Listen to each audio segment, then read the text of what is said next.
कथा का मतलब है कथन, पुराना कथन। कैसे जी? पुराना कथन, पुरानी गाथा। पुरानी गाथा को हम वर्णन कर रहे हैं। क्यों कर रहे हैं? उस कथन को सुनकर के दूसरे का कल्याण हो, उसके परिणाम का ज्ञान हो, इसलिए हम उस गाथा का वर्णन करते हैं। पहले पूर्वजों ने ऐसा ऐसा किया, उन्होंने अच्छा काम किया तो उसका अच्छा फल निकला, किन्हीं ने बुरा काम किया तो उनका बुरा फल मिला उनको। तो इस गाथा के द्वारा हम आजकल आधुनिक बच्चों को समझाते हैं। गुरुजी की प्रवचन सुनाओ।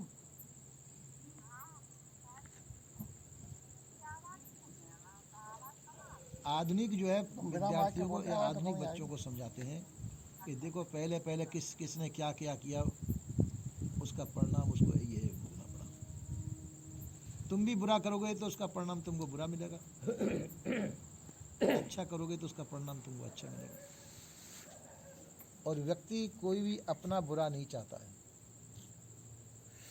हर व्यक्ति अपना भला ही चाहता है। पहले कर्मों को हम इस समय पे भोग लेते हैं, उनके कर्मों को भोग लेते हैं, और नए कर्म हम बनाते हैं जो आगे को काम में आएंगे।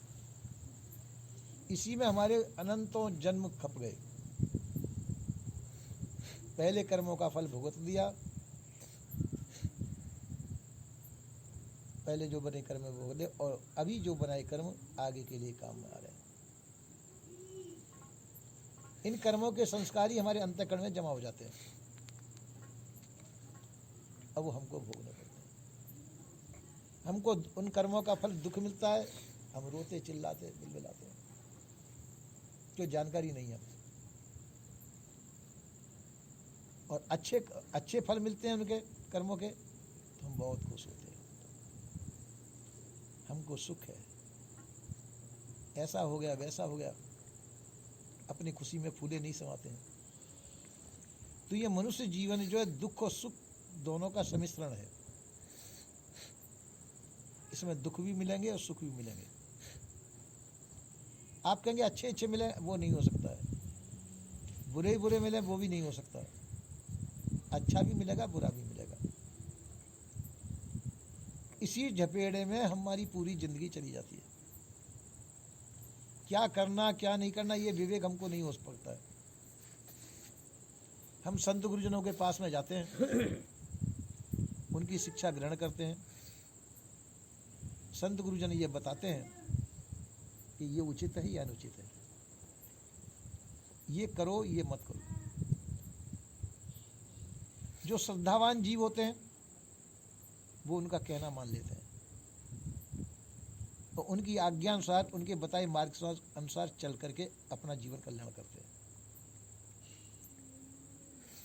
और जिनके अंदर श्रद्धा नहीं है, विवेक भी नहीं है, तो वो ऐसी समय पे जाकर के उपद्रव मचाते हैं।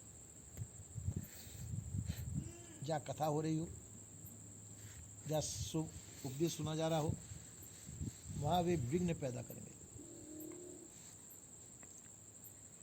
और विघ्न करके उसमें न खुद सुनेंगे न दूसरे को सुनने देंगे। ये बहुत बड़ा अपराध है। शुभ कार्य में विघ्न डालना बहुत बड़ा अपराध है। उससे यदि हम उसमें सहयोग न कर सकें तो हम उसमें उपद्रव भी नहीं मचाएं, विघ्न भी पैदा न करें। और यदि क्योंकि तन से मन से वचन से कर्म होते हैं, तन से भी कर्म होंगे, मन से भी कर्म होते हैं, वचन के द्वारा भी कर्म होते हैं। शुभ भी होते हैं, अशुभ भी होते हैं। शुभ कर्मों का फल सुख होगा, अशुभ कर्मों का फल दुख होगा। ये निर्णय से सिद्ध है। तो विवेकवान व्यक्ति सोच समझ करके कर्म करता है, उचित अनुचित का विचार करता है, सोच समझता है और वैसे कर्म करता है। और जो जिसमें विवेक जागृत नहीं है वो सोचेगा समझेगा नहीं, अंधाधुंध जो भी मन में आएगा वो करेगा। इसलिए उसके लिए हमको सत्य असत्य के विचार करने के लिए सत्संग की आवश्यकता है। जिससे ये निरूपण हो सके कि सही क्या है, गलत क्या है। तो सत्पुरुषों की शिक्षा के द्वारा हमको ये मालूम पड़ता है, अच्छे कर्म करें जिससे कि हमारा भविष्य सुधरेगा। और पहले के कर्मों का फल, कभी कभी ये भूल हो जाती है हमसे, हम अच्छे कर्म तो कर रहे हैं पर हमको उसका परिणाम बुरा मिल रहा है, तो हम ये सोचने लग जाते हैं कि हमारे अच्छे कर्मों का फल, जो हम अच्छा कर्म कर रहे हैं उसका फल हमको बुरा मिल रहा है, इसका मतलब ये कर्म गलत है। तो इन कर्मों का फल नहीं है वो, अभी जो अच्छे कर्म कर रहे हैं उस अच्छे कर्मों का फल दुख नहीं मिल सकता है, ये पहले के किए हुए कर्मों का फल हमारे सामने आ रहा है। और अभी के कर्मों का फल तो जब उसका वो आएगा, समय आएगा जब मिलेगा उसका। जैसे किसान अभी खेती करता है और खेत में उसने चने बो दिए और अभी फिलहाल में क्या खाएगा, वो पहले की फसल जो आएगी। अब वो कहेगा मैंने चने बोए, इसमें बाजरा कैसे पैदा हो गया, बाजरा कैसे खाऊं, मुझे तो चने बोए तो चने जाए। तो ये विवेक की बात है कि जो अभी बोया है वो समय आने पर जब मिलेगा, जब खाने को मिलेगा, और पहले का जो बोया हुआ है वो अभी खाने को मिलेगा। तो इसी प्रकार से जैसे कर्म हमने पहले किए हैं उन कर्मों का फल हमको अभी मिल रहा है, उसमें घबराना नहीं चाहिए। प्रसन्न रहना चाहिए कि जो हमारी कमाई है, चाहे शुभ हो चाहे अशुभ हो, सुख हो चाहे दुख हो, उसको भोग लेना चाहिए। और देखिए, तो जो भी कर्मों का फल सामने आए सुख दुख रूप में हमको भोग लेना चाहिए प्रसन्नता पूर्वक, उसमें दुखी सुखी नहीं होना चाहिए। जो व्यक्ति ऐसा करता है वो विवेकवान माना जाता है, और जो ऐसा नहीं करता है तो वो देवताओं को याद करता है कि हे परमात्मा, मेरा ये कार्य बिगड़ रहा है, मेरे कार्य को सिद्ध कर दे, 2 पैसे का प्रसाद भी बांट देगा। हे देवी, तू मेरा यह कार्य कर दे, मेरा भला कर दे, उसका भी प्रसाद बांट देगा, उसके लिए भी जागरण वगैरह करा देगा। पर बाजे को उससे कुछ होने वाला नहीं है। हाँ, यदि तुम्हारे कर्म फल में है तो आप वो जागरण वगैरह नहीं कराएंगे तब भी हो जाएगा वो सही, और नहीं है तो चाहे कितना भी पैसा खर्च करो, कितना भी, वो कुछ होने वाला नहीं। पर अज्ञानी मनुष्य इस बात को नहीं सोचता। अगर हो गया तो वो सोचता है कि देवता की कृपा से हुआ है काम, और नहीं हुआ तो सोच लेता कोई बात नहीं हुआ तो नहीं हुआ, मेरी भक्ति सही नहीं हुई, मैंने सही भक्ति नहीं कर पाया, आगे फिर भक्ति करूंगा। इस प्रकार से जड़ बुद्धि के अध्यास में व्यक्ति पड़ा रहता है, वास्तविकता को नहीं समझता है कि देवी देवता भूत प्रेत ईश्वर खुदा परमात्मा खाली मानसिक कल्पना है, वो तुम्हारा न अच्छा कर सकती है न बुरा कर सकती है। आपके कर्मों के फल ही आपको मिलेंगे, अच्छे बुरे, उसमें हमको संतोष करना चाहिए, उसमें घबराना नहीं चाहिए। दुख मिला है तो दुख मिलेगा, सुख के कर्म है तो हमको सुख मिलेगा। और ये पहले निश्चय कर लेना चाहिए कि कोई भी देवी देवता आपके लिए कुछ नहीं कर सकता है, कोई देवी देवता कल्पित है वो है ही नहीं, जब भी आएंगे आपके कर्मों के फल ही आएंगे आपके साथ। इसलिए हमको ये निश्चय, परम निश्चय समझ करके विवेक पूर्वक वास्तविकता को स्वीकार करना चाहिए। कोई भी यदि आपके बुरे संस्कार नहीं तो कोई भी आपको दुख नहीं दे सकता है, और यदि आपके उसमें दुख हैं तो कोई आपको सुखी नहीं कर सकता। तो जो व्यक्ति इन चीज़ों से ऊपर उठ जाते हैं मानसिक रूप से, तो वो इनका महत्व नहीं समझते, समझते कि जो भी कुछ हो रहा है मेरे कर्मों का फल मुझे प्राप्त हो रहा है, उसमें मुझे संतोष करना चाहिए। ये नहीं देखना चाहिए कि मेरे पड़ोसी को अच्छा मिला, वो चोरी करने जाता है, खूब पैसा कमा के लाता है, उसके सब काम अच्छे हो रहे हैं तो चलो मैं भी चोरी करने लग जाऊं। ऐसा नहीं सोचना चाहिए। वो उसको चोरी करने से जो प्राप्त हो रहा है वो भी उसका कर्मों का फल है, पहले के कर्मों का फल है, चोरी का फल नहीं।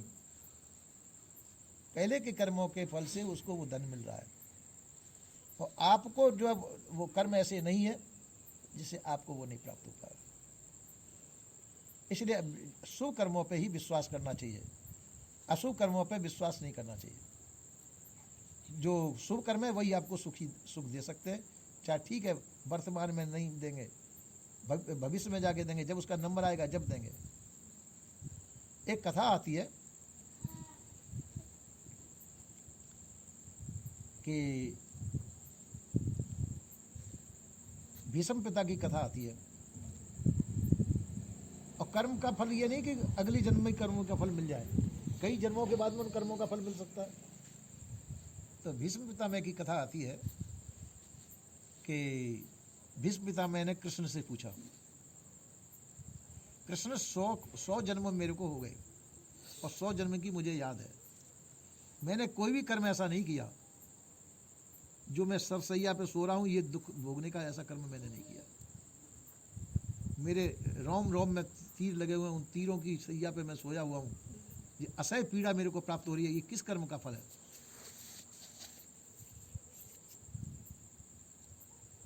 तो कृष्ण ने विचार किया, विचार करके उन्होंने कहा कि ये 100 जन्म से पहले की बात है। 100 जन्मों तक आपने राज किया, अच्छा किया, राजा हुए आपने कोई भी अशुभ कर्म नहीं किया, पाप कर्म नहीं किए। बस 100 जन्म से पहले के 101 कर्म पहले आपने उस समय भी आप राजा ही थे, पर आप जा रहे थे घोड़े पे चढ़ करके, भाला आपके हाथ में था, जंगल में होकर जा रहे थे, तो एक सर्प मिला घोड़े के आगे, तो आपने अपने भाले से सर्प को उठा करके फेंका,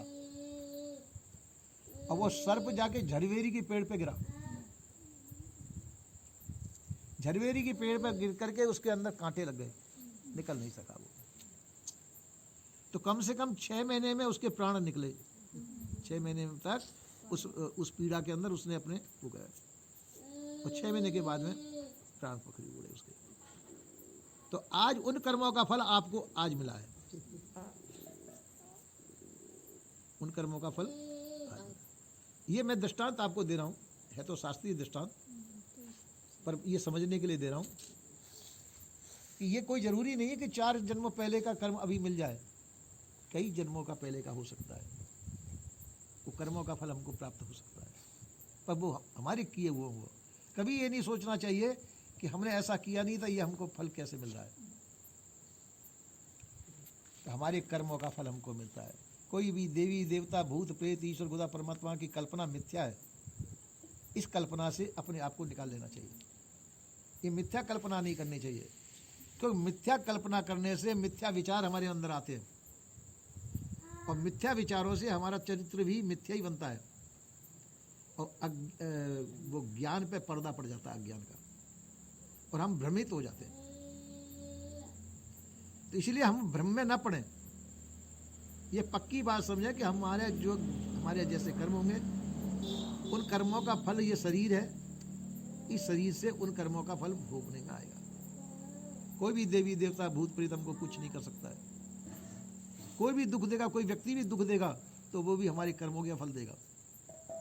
इसलिए निष्फिक्र और निश्चिंत होकर के रहना चाहिए, घबराना नहीं चाहिए, हिम्मत रखनी चाहिए। तुम्हारा आत्मबल तुम्हारे पास है, तुम अजर खंड विनाशी हो, तुम्हारा नाश नहीं होगा। शरीर नाशवान है, शरीर का नाश होगा, तुम अमर हो, तुम्हारा नाश कभी नहीं होगा। इस प्रकार से समझ करके हमको दृढ़ निश्चय पूर्वक अपनी अमरता का बोध होना चाहिए। तुम कौन हो? जिस सत्ता के द्वारा शरीर चलता डोलता बोलता है, वह सत्ता तुम हो। तुम कौन हो? ये शरीर तुम नहीं हो, ये शरीर जिस सत्ता के द्वारा, जिस शक्ति के द्वारा चलता डोलता बोलता, वह शक्ति तुम हो, शरीर तुम नहीं हो। हम इस शरीर को अपना स्वरूप मान लेते हैं, ये भूल करते हैं। शरीर हमारा स्वरूप नहीं है, हम जो है शरीर के साक्षी हैं। शरीर के अंदर जो कर्तव्य कर रहे हैं, उन कर्तव्यों का फल हम प्राप्त कर रहे हैं। इस प्रकार से हमको निश्चिंत निष्फिक्र होकर के अपने स्वतंत्र जीवन को जीना चाहिए, पर संसार के अंदर मोहित नहीं होना चाहिए। मोह और भ्रम का त्याग करके और संसार में रहें। मोह और भ्रम का त्याग कर दें, क्योंकि मोह करेंगे तो संसार में आसक्त करेंगे, संसार से आप संबंध जोड़ेंगे। मोहवश आप संसार में संबंध जोड़ेंगे, किसी से भी जोड़ेंगे, किसी से कोई संबंध मानेंगे, किसी से कोई संबंध मानेंगे, और फिर उस संबंधों का मोह प्राप्त होगा। जैसे मान लो तुम्हारे पास कोई आई, किसी को सहेली बना लिया, है ना। अब सहेली बना ली उसको, तो उसके प्रति तुम्हारा कुछ ना कुछ भाव जाएगा ही जाएगा। उसकी जो सुख दुख में आपको शामिल होना पड़ेगा, क्यों सहेली है। हाँ, तो जाके उसके जितने भी सुख दुख हैं, उसके सुख दुख तुम्हारे सुख दुख बन जाएंगे, और न तुम भजन कर पाओगे, न अपनी स्वतंत्रता स्थिति को प्राप्त कर पाएंगे। और ऐसी 2-4 सहेली मिल गई तो तो बेड़ा गर्क है। तो इसलिए सहेली बनाना नहीं। सब तोड़ाने वाले हो आप सब तोड़ाने वाले हो, जोड़ाने वाले नहीं। तो किसी को सहेली नहीं बनाना और संबंध भी नहीं जोड़ना। आपका कि संबंध नहीं जोड़ेंगे तो हमारा कार्य कैसे चलेगा, खाना पीना रहना सहना कैसे, ये चलेगा, चिंता नहीं करना। ये चलता रहेगा, इसकी कोई चिंता नहीं करना, ये तब भी चलेगा। प्रारब्ध तुम्हारे साथ मौजूद है, प्रारब्ध के अनुसार सभी काम सही होंगे। पर बाह्य के प्रारब्ध में चलने से पहले हमारे पास एक वस्तु है, विवेक। उस विवेक का हमको आदर करना चाहिए। अगर विवेक का आदर करके आप चलेंगे तो आप धोखा नहीं खाएंगे। क्या समझे आप? दो प्राप्त का सदुपयोग करें। प्राप्त क्या है? आपको ये शरीर प्राप्त है, इसका सदुपयोग करना चाहिए, इसका दुरुपयोग नहीं करना चाहिए। शरीर मन बुद्धि आदि इसका सदुपयोग करना चाहिए, प्राप्त का सदुपयोग। और तो जब प्राप्त का सदुपयोग करेंगे तो आपका मन निर्मल होगा, मन को भी सदुपयोग करें। और जो बुद्धि है, बुद्धि आपकी निर्मल हो जाएगी उस समय पे, तो उसके अंदर विवेक जागृत हो जाएगा, उसके अंदर विवेक जागृत होगा। जहाँ विवेक जागृत होगा तो आप अपनी भूमिका पे पहुंचने में समर्थ होंगे। जो तुम्हारी निष्कलंक वो तुम्हारी भूमिका है, सफल भूमिका है, उस सफल भूमिका पे आप पहुंचने की कोशिश करेंगे, उससे आपको कोई रोक नहीं सकता। फिर आता है आपका अहम। तो अहम की भूमिका ऐसी होनी चाहिए, अहम अभिमान शून्य होना चाहिए। अहम तो होना चाहिए पर अभिमान शून्य होना चाहिए। इस प्रकार से इतनी चीज आपने संभाल ली तो आपका जीवन सही हो जाएगा, सफल होगा जीवन। पर बाजी का हम इस पर नहीं ध्यान दे पाते, पढ़ते भी हैं, सुनते भी हैं, पर हम ध्यान नहीं दे पाते, और हम रोते झींकते रहते हैं। हमारा कोई संबंधी का शरीर छूट गया, हम रोने लग जाते हैं। कुछ लाभ हो गया तो हम प्रसन्न हो जाते हैं, पर लाभ भी तुम्हारे नहीं है, हानि भी तुम्हारी नहीं है। लाभ हानि संसार का है, तुम्हारा नहीं। ऐसा सोच करके अपने आप को निष्फिक्र कर दो। ऐसा नहीं सोचना ऐसा करने से हमको कुछ दुख पड़ेगा, दुख नहीं पड़ेगा, कुछ भी दुख नहीं आएगा, क्योंकि प्रारब्ध तुम्हारे साथ में है। प्रारब्ध से शरीर बना है तो दुख क्यों आएगा? और आएगा ये तो प्रारब्ध का, उसको भोग लेना, उसमें घबराना क्यों? इस प्रकार से निश्चिंत और निष्फिक्र जीवन जीना, और संसार में प्रसन्न रहना चाहिए। हर परिस्थिति में प्रसन्न रहने की कोशिश करनी चाहिए। दुख में भी प्रसन्न रहना चाहिए और सुख में भी प्रसन्न रहना चाहिए। हर परिस्थिति में जो व्यक्ति प्रसन्न रहने की कोशिश करता है वो संसार के तीनों गुणों से ऊपर उठ जाता है। और जो व्यक्ति इन तीनों गुणों से ऊपर उठ गया वह तो वास्तव में सद्गुण संपन्न व्यक्ति है। संसार के गुणों के अंदर विकार हैं, सतोगुण रजोगुण तमोगुण, तीनों विकारित हैं। इन तीनों गुणों से यदि आपने अपने आप को उठा लिया ऊपर तो समझो कि आप धन्यवाद के पात्र हैं। ऐसा ही सबको बना लेना चाहिए, अपने आप का सुधार करना चाहिए। बोलिए श्री सद्गुरुदेव की जय।